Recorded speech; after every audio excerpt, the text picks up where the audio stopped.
So you bought a citrus like a Meyer lemon and you don't know what to do. We're going to show you how to take care of them step by step.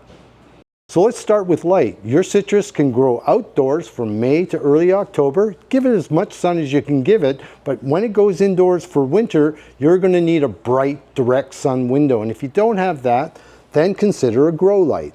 It's best not to keep a rigid schedule for watering. The best thing to do is to feel the soil, and if it's dry an inch down, then give it a thorough watering and let it drain.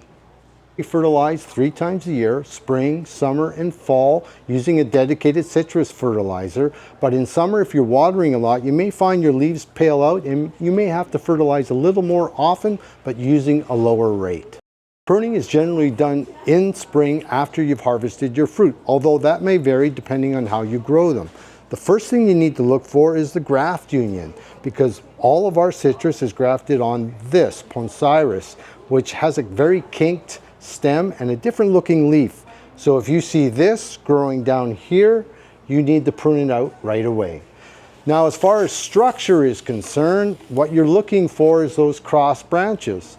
So you can see here we've got one branch crossing into the other, and then you also want to reduce the height a little bit to get fullness down below, so we can see now our bush will be nice and have great form.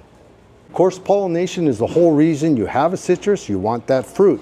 And while all citrus are self-fertile, if they're kept inside, they're no pollinators. So you can hand pollinate using a Q-tip or a brush.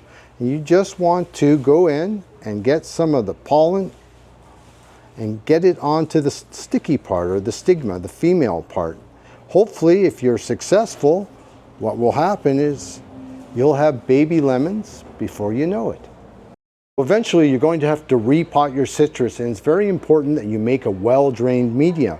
So what we have is a great recipe: 1/3 tropical plant mix, 1/3 perlite, 1/3 coarse bark, and you mix them up and that'll be the perfect blend. So we wish you your best on your citrus journey, whether you're growing some Thai lime for green curry or some Meyer lemons. Just follow our easy steps and you're going to get there.